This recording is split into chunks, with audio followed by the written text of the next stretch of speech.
السلام عليكم ورحمة الله وبركاته. طلاب الصف الخامس، أهلا وسهلا بكم أبطال في فيديو جديد. النهاردة يا شباب هنحل مع بعض تدريبات درس أخلاقيات استخدام الإنترنت من كتاب الأضواء اللغة العربية الصف الخامس من صفحة 38 إلى صفحة 41. تدريبات الدرس كله. نقول بسم الله. ما تنسوش يا حبايبي اللايك والشير والاشتراك في القناة عشان يوصل لكم كل جديد إن شاء الله من حل التدريبات والواجبات. يلا بينا.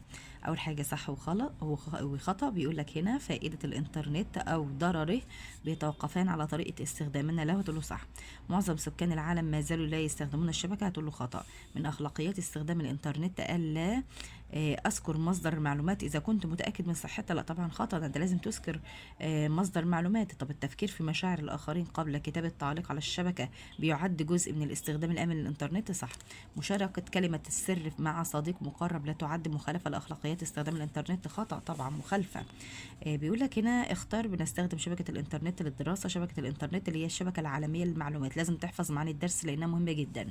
كل منصة لها قوانينها الخاصة. المنصة اللي هي الموقع الإلكتروني. الهاتف وسيلة تواصل سريعة. وسيلة بمعنى طريقة. طيب تعد أخلاقيات المهنة من أسس نجاح صاحبها. هتقول له أخلاقيات يعني سلوكيات. لا تخف من المساءلة إذا كنت صادقا. المساءلة يعني المحاسبة. أكمل. بتعد شبكة الإنترنت مفيدة لأنها بتساعدنا على إيه؟ هتقول له على تعرف ثقافات مختلفة. على الرغم من فوائد الإنترنت فإن له إيه؟ هتقول له الإنترنت يا شباب بيكون ليه أخطارا كثيرة.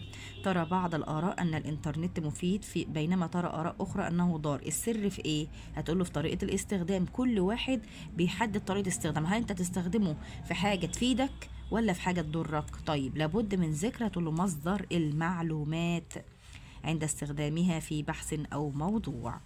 نشاط 4 بيقول لك شبكة الإنترنت لها فوائد ولها أخطار أيضا وكلا الرأيين صحيح. وضحت له على حسب استخدامنا ليها. خلاص. طيب كيف يمكننا استخدام الإنترنت استخداما آمنا؟ هتقول له عدم مشاركة الآخرين معلومات خاصة. خلاص. طيب اذكر بعض السلوكيات التي يجب تجنبها عند استخدام الإنترنت. هتقول له التأكد من المعلومات قبل نشرها. التأكد من المعلومات قبل إيه؟ قبل نشرها. طيب يا حبايبي بيقول لك إيه الفكرة الرئيسية للنص؟ هتقول له أخلاقيات استخدام الإنترنت. أخلاقيات استخدام الإنترنت. ودي كانت صفحة 38. يلا يا باشمهندس على صفحة 39.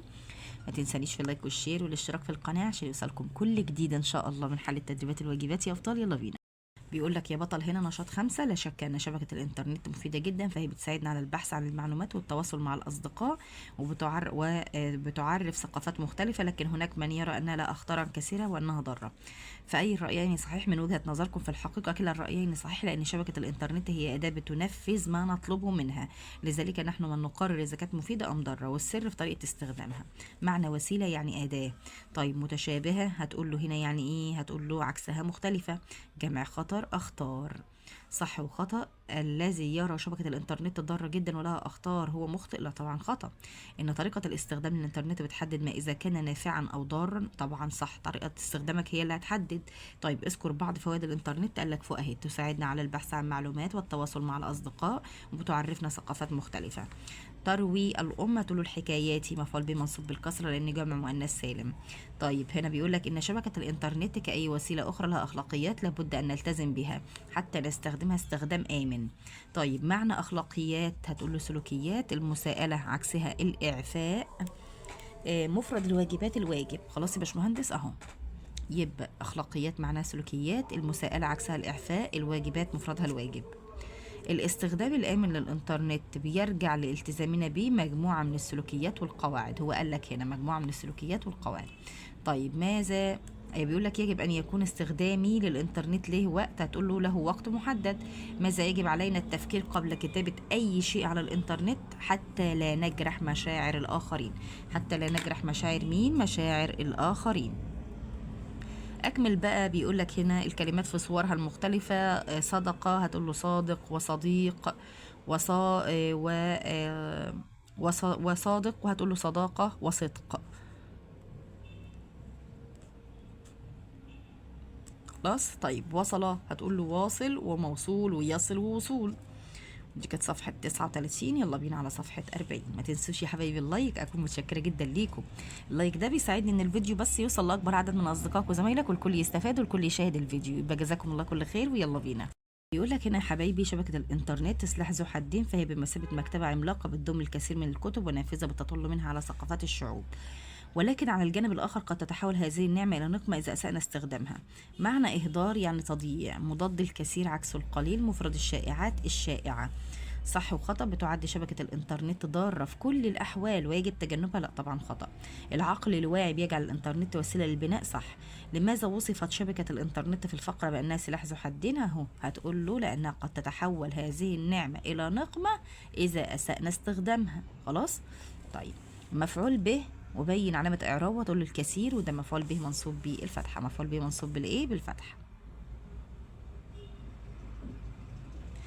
يلا حبايبي، للحاسوب فوائد عديدة، فهو بيقوم بتخزين البيانات بمختلف أنواعها كالبيانات الشخصية وسجلات المرضى وأعمال الشركات، وقد لعبت التكنولوجيا دور كبير في تطوير الحاسوب. وبيقول لك هنا وعلى النقيض الآخر فإن الاستخدام الخطأ للحاسوب بيسبب أمراض كثيرة للإنسان كأمراض العينين وتضييع الوقت. معنى حفظ يعني تخزين أهي. طيب الصعب عكسه ايه؟ هتقول له سهلا. طيب يا باشمهندس جمع سجل، هتقول له سجلات. جمع سجل ايه؟ هتقول له سجلات. يخزن الحاسوب البيانات بمختلف انواعها، ما هو قال لك هنا اهو بمختلف انواعها اهي.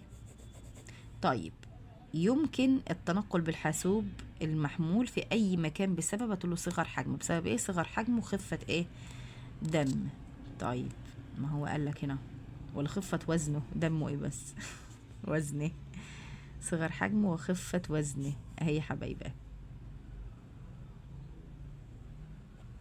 دي رقم 2 اهي. طيب ما اضرار استخدام الخاطئ للحاسوب؟ هتقوله بيسبب امراض كثيرة للانسان كامراض العينين وتضييع للوقت اهي. دي اجابة السؤال رقم ج. الجذر اللغوي لكلمة التنقل هتقول له نقل. وكده حلينا صفحة 40. يلا بينا على صفحة 41. حبايبي بيقول لك هنا مرادف المفرد عكسها مرادف المفرد معناها الزائد، حاجه مفرطه يعني زائده. العنف عكسه اللين. طب صح وخطأ، تلعب التكنولوجيا وتطورها دورا مهما في حياه الفرد والمجتمع، صح. تقدم وسائل التواصل تقدم وسائل التواصل بيزيد في صعوبه انتشار المعلومات، خطأ، ده مش بيزيد. تقدم وسائل التواصل بيزيد في صعوبة انتشار المعلومات، لا يا شباب، لا ده بالعكس، ده هو بيسهلها مش صعوبة، سهولة انتشار المعلومات. كيف نحمي الشباب من أضرار التكنولوجيا؟ قال لك اهو من خلال توعيتهم بمشكلات الاستخدام المفرط للتكنولوجيا وحمايتهم من التعرض للعنف والألفاظ النابية التي لا تتناسب مع مجتمعنا وقيمنا. ودي إجابة السؤال رقم ج. استخرج من الفقرة كلمة بها همزة قطع، تقول له ايه؟ إلى. خلاص. طيب هنا بيقول لك ايه كمان؟ كلمة بها ألف فصل، عندك كتير. كلمة المعلومات والتكنولوجيا. التقييم الأسبوعي بيقول لك هنا معنى بتنفذ يعني بتؤدي، مضاد بتساعدنا عكسها تغزلنا، جمع الأبحاث جمع البحث هتقول له الأبحاث. ثلث سكان العالم هو عدد مستخدم شبكة الإنترنت. هو عدد مستخدم شبكة ايه؟ شبكة الإنترنت. قال لك اهو أي ثلثي سكان العالم تقريبا. خلاص، اللي هم مين؟ عدد مستخدمي شبكة الإنترنت. طيب هناك رأي بيقول أن شبكة الإنترنت مفيدة جدا، ورأي آخر بيقول أن شبكة الإنترنت لها أضرار كثيرة. إن تحديد فائدة شبكة الإنترنت أو ضررها ده بيرجع إلينا نحن، وضح ذلك. هتقول له أهو لأن شبكة الإنترنت هي أداة بتنفذ منا ما نطلبه، لذلك نحن من نقرر إذا كانت مفيدة أو ضارة، والسر في طريقة استخدامها. دي إجابة السؤال رقم ج. اجتهد لتحقيق التفوق. التحقيق هنا حبايبي بيقول لك اعربها، تقول له اسم مجرور على مجريه الكسرة. اجتهد تحقيقا للتفوق، دي تحقيقا هنا بقى مفعول لأجله منصوب به الفتحة. هنا بيقول لك اختار، هتقول له هيئة اللي هي الثالثة. وبكده نكون وصلنا لنهاية الفيديو. ما تنسونيش في اللايك والشير والاشتراك في القناة عشان يوصلكم كل جديد من حل التدريبات ان شاء الله. بحبكم في الله، مع السلامة.